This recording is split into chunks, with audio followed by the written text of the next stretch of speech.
Mitochondria. माइटो एक Greek word है, उसका मीनिंग होता है थ्रेड, और कॉन्ड्रियन मतलब ग्रेन्यूल, मतलब थ्रेड लाइक ग्रेन्यूल माइटोकॉन्ड्रिया हुए।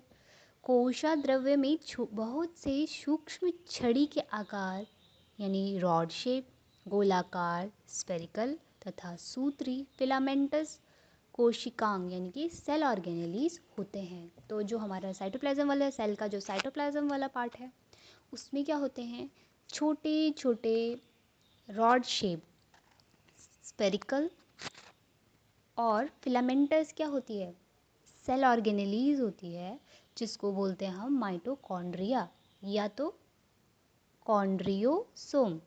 कॉन्ड्रियोसोम बोले चाहे माइटोकॉन्ड्रिया बोले, दोनों का मतलब एक ही है। ये बैक्टीरिया तथा नीली हरी शैवालों की कोशिकाओं को छोड़कर जंतु तथा पौधों की जीवित कोशिकाओं में पाए जाते हैं। तो जो माइटोकॉन्ड्रिया है ये हमारे बैक्टीरिया और जो ब्लू ग्रीन एल्गी होती है उसकी सेल्स में नहीं पाए जाते, लेकिन ये जो एनिमल्स और प्लांट की जो लिविंग सेल्स होती है उसमें हमारे माइटोकॉन्ड्रिया पाए जाते हैं।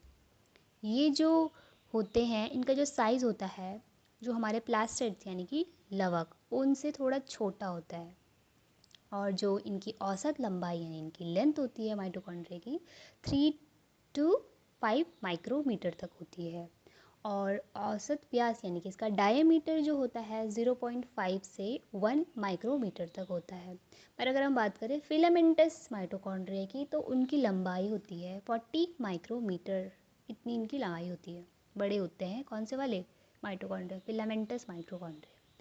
हम इसकी स्ट्रक्चर की बात करें तो अगर हम इसको एक इलेक्ट्रॉन माइक्रोस्कोप से इसका अध्ययन करें तो हमें क्या दिखेगा, उसकी चारों ओर क्या होगी, यूनिट मेम्ब्रेन की दोहरी परत, यानी कि ये दो मेम्ब्रेन का बना हुआ है, एक इनर मेम्ब्रेन होगी एक आउटर मेम्ब्रेन होगी।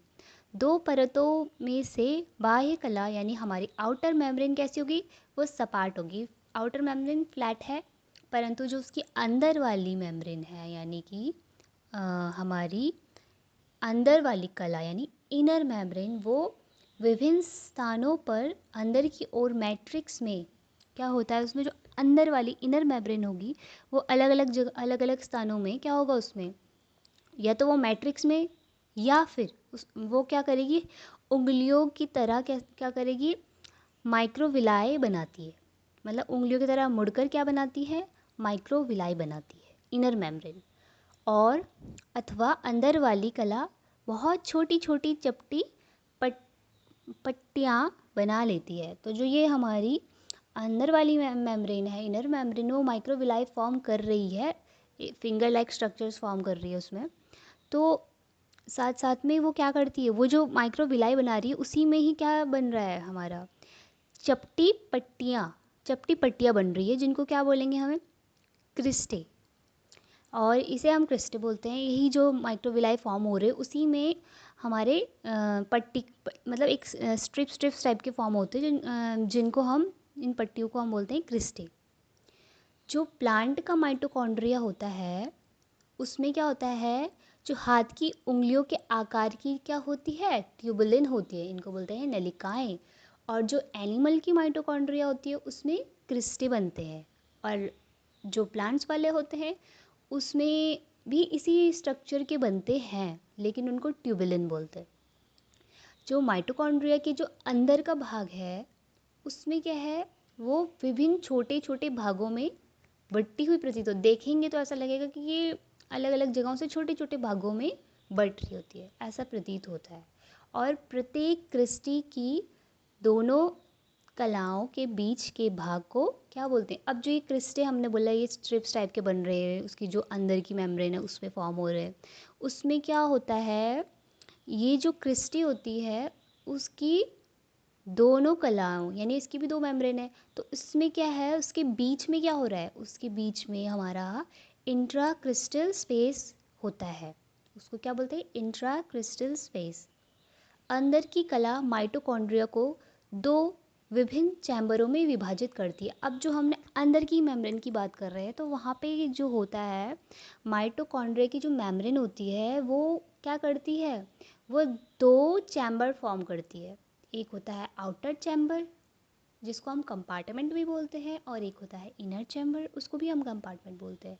जो अंदर का चैम्बर है उसमें क्या होता है, प्रोटीन से बना हुआ होमोजीनियस जेल होता है, gel like substance, gel like पदार्थ होता है, उसका भरा हुआ होता है। क्या भरा होता है, इनर चैम्बर, जिसको हम क्या बोलते हैं, माइटोकॉन्ड्रियल मैट्रिक्स। तो माइटोकॉन्ड्रियल मैट्रिक्स हमारा क्या हुआ, जो हमारा अंदर वाला चैम्बर है माइटोकॉन्ड्रिया का, जो कि प्रोटीन का बना हुआ होमोजेनियस जेल लाइक सब्सटेंस है, उसको हम बोल रहे हैं माइटोकॉन्ड्रियल मैट्रिक्स।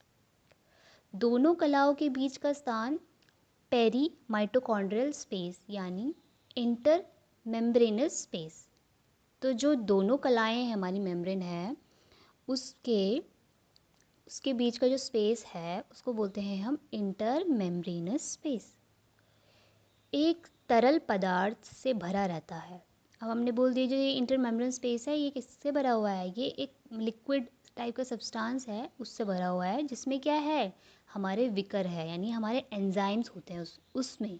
किस में हो रहे हैं हमारे एंजाइम, इंटर मेम्ब्रेनस स्पेस जो है हमारा, जो कलाओं के बीच यानी मेम्ब्रेन के बीच का जो पार्ट है, वहाँ पर हमारे इसमें लिक्विड सब्सटेंस पाए जाते हैं, जिसमें क्या होते हैं, हमारे एंजाइम्स होते हैं।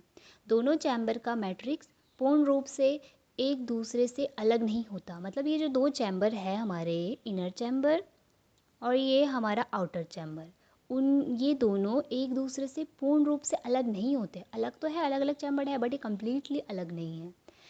क्या होगा, क्योंकि अंदर की कला कहीं कहीं पर अपूर्ण होती है, मतलब जो अंदर की मेम्ब्रेन है बीच बीच से टूटी रहती है, इसलिए ये चैम्बर कम्प्लीटली अलग अलग नहीं होते, ये एक दूसरे से जुड़े होते हैं। माइटोकॉन्ड्रिया की अंदर की कला पर रेस्पिरेटरी चेन और ऑक्सीडेटिव फॉस्फोराइलेशन के सभी विकर उपस्थित रहते हैं। तो जो ये माइटोकॉन्ड्रिया की अंदर की मेम्ब्रेन है उस पर क्या है, रेस्पिरेटरी चेन और क्या होते हैं, ऑक्सीडेटिव फॉस्फोराइलेशन के सभी एंजाइम प्रेजेंट होते हैं।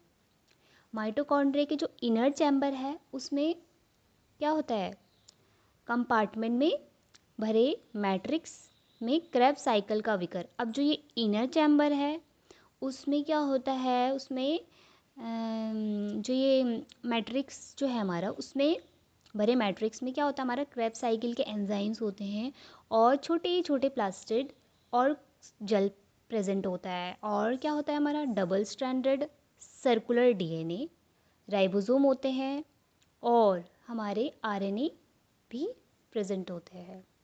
जो कोशिका होती है हमारी सेल, कोशिका विभाजन के समय जब हमारा सेल डिवीजन होता है उस समय क्या होता है, प्रत्येक पुत्री कोशिका यानी कि जो डॉटर सेल्स है हमारी में मात्र कोशिका यानी पेरेंटल जो मदर सेल है, उससे क्या आता है, माइटोकॉन्ड्रिया आता है। तो जब सेल डिवीजन होगा तो सेल डिवीजन से जो डॉटर सेल बनेगी उनको अपनी मदर से क्या मिलेगा, माइटोकॉन्ड्रिया मिलेगा। ठीक है, कोशिका में निश्चित संख्या बनाते रहते हैं और इसके लिए माइटोकॉन्ड्रिया पुनः विभाजित होता है। तो नए नए बनाने के लिए डिवीजन होता है और न्यू न्यू माइटोकॉन्ड्रिया बनते हैं।